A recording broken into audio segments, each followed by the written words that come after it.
Some performers work hard to get a laugh. Rowan Atkinson can do it with one sound, one stare, or one tiny shift in timing. And the deeper this goes, the clearer it gets that even the most ordinary moment becomes ridiculous once he gets hold of it. And the winner is John Daniels. No, shit. Unfortunately, John is unable to be with us tonight, and so I'd like to ask his co-star David Forbett to accept the award on his behalf. David.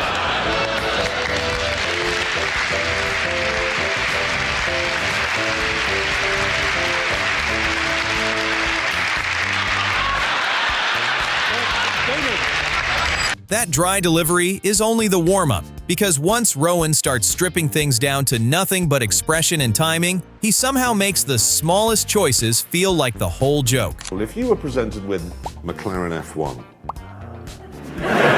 the imperiousness one gets from a Range Rover. And that same instinct keeps building here. He is not just reacting to words anymore. He is turning the words themselves into the setup for something even stranger. You decided that Bob could be a funny word. Right. Now, how do you do that? Well, it just seemed, yeah, it was always at the end of the sentence. It was, you know, so how can I help you, Bob? That is what makes Rowan so dangerous in an interview. Give him a normal conversation, and somehow he bends it until the whole room is laughing at something that should not be funny at all. That's really good, thank you. This side or this side? Right, how do you want to sit down? No, I'll get behind you. I see, I just sit here and, Yeah, and you do don't nothing. have to do anything. Okay. Coming up on Sunrise this morning, we meet the lovely Mr. Rowan Atkinson. We talk about Mr. Bean's holiday, and all you have to say is, if you miss it, you miss out. Simple as that. You ready? Right, okay. I'm good at this. Good, okay. How interesting. Morning, Neil Sean here on Sunrise. A man who needs no introduction, Mr. Rowan Atkinson, and we talk about Mr. Bean's holiday. Remember though, Rowan, Oh, sorry? if you miss it, you miss out. Do you mind doing that again? Yeah, okay. Morning, Neil Sean here on Sunrise. This morning we meet Mr. Rowan Atkinson and we talk all about Mr. Bean's holiday. Remember though, Rowan? What? If you miss it, you miss out. Oh, yes. Don't miss Rowan Atkinson on Sunrise this morning. And just when it feels like he is enjoying the chaos, he somehow makes it look effortless. The next story shows how that same face can switch from awkward silence to a joke in a single second. I did a credit card commercial in New York a few years ago, and it was a story in which I had to play a bungling British secret agent. And there's this beautiful woman gets out of a limo in the middle of New York, and he sees her. And this scene was when I had to look at her as if I'd just fallen in love with her. Right. And the director said, "Just imagine that you've just seen your wife for the first time." And my wife happened to be on set at the time. And she said, no, that won't work. Tell him to look at her as if she's his new Aston Martin. Oh, right. And then it'll work. Oh, that'll work. And she was right. It inspired me no end. I looked at her like no woman has ever been looked at. Really? Can you give us that look? I'm curious. Yeah. That mix of sincerity and absurdity is exactly why his stories never land where you expect. And from there, it only gets better once he starts talking about the character that took that visual style everywhere. I was based actually on a visit on a holiday in Venice that I had in 1985, quite a long time ago. Wouldn't it be fun, because I had already started exploring just doing purely visual comedy. I'd explored it on stage, and I was interested in trying to put visual comedy through the character of Mr. Bean on TV. And so that's where it started. Well, the first ones we did were in 1988, 89, and then it sort of grew from there, and now we've got this... Weird, it's like it's got its own life. Quite a while ago, called Mr. Bean's Holiday. Oh, yes. In which Mr. Bean... You're so casual about that. I did a film called Mr. Bean's Well, does he look like an even bigger knob if he said, "Oh, well, of course you all know Mr. Bean's holiday"? You know, Yeah, exactly. so it's I'm trying to reduce my knob quotient. By this point, the line between polished actor and complete disaster artist is barely holding together, which is perfect, because now the calm mask slips and the chaos gets much louder. Forget the whole thing. I'm going back home with Migsy. Yes. Oh, show me the glen where the kipper roams free and together. Oh, I'm so sorry. I'm so sorry. Got too funny. Sorry. It's so funny to me that he addressed it all to Miggins.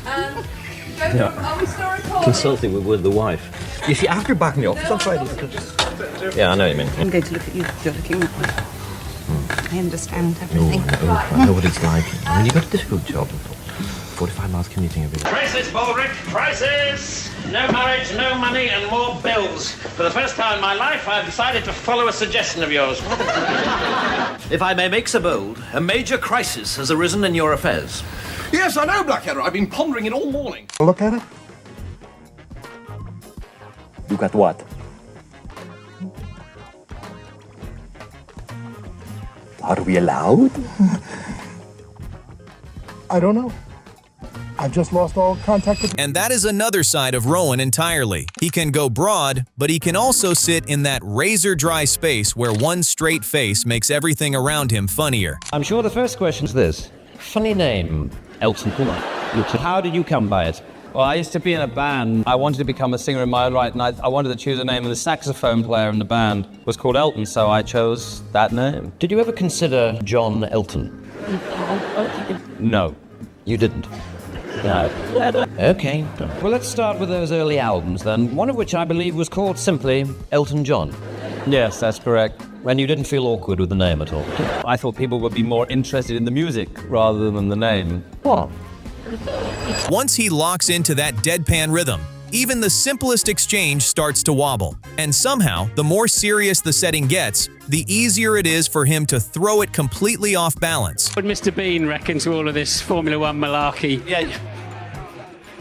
Well, he would enjoy it very much because he's a car enthusiast, as you know. Oh, that's right. Yeah, he had some magnificent cars, didn't he? Cars, then he'd enjoy it. But anyway, it's fantastic to be here.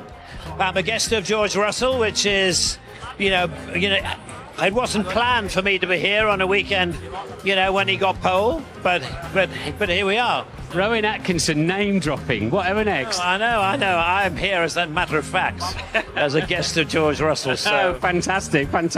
So that's how privileged I am. Even when he is being completely polite, there is always this feeling that the conversation could fall apart at any second. And Rowan seems happiest right in that exact spot. Start with a quote that I read from you. It says, "The problem with talk shows is that you're supposed to amuse. I generally rely on being interesting rather than funny. They just want people with wacky stories about airports, and I haven't really got any." How true? It's true. How true? I haven't. So how was Kastrup Airport? No, I have no stories. No. I'm always rather confused, as I think I know you are, about whether I'm a comedian or whether I'm an actor. No. Or whether I'm an not actor. confused at You're not all. confused No. at all? Oh, well, I'll stop talking. I know you're boring now, and I know you will consider...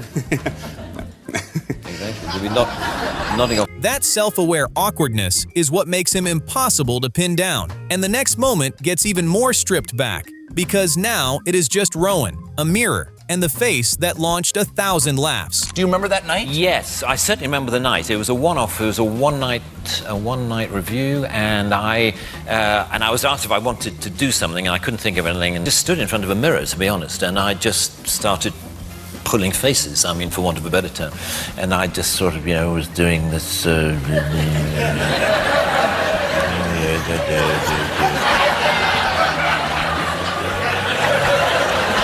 And then there was this idea of having a card. Have you got anything that I could... Him, I was going to...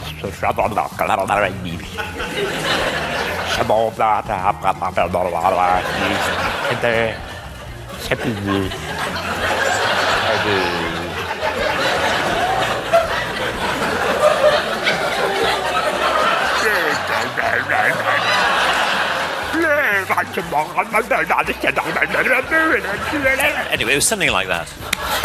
That sounds almost too simple. And maybe that is the point. Rowan has always had this strange gift for taking the smallest possible idea and turning it into something unforgettable. I remember early on in the life of Mr. Bean getting lots of letters from people saying, "Oh, I'd love to have dinner with Mr. Bean. How hilarious that would be." He's a very, very selfish individual. He's a child. I love your work, I have to say, but the thing that I loved the most, Blackadder. Oh, right, good. Elizabethan Blackadder. Oh, right. You became a sex symbol because of that. Opish.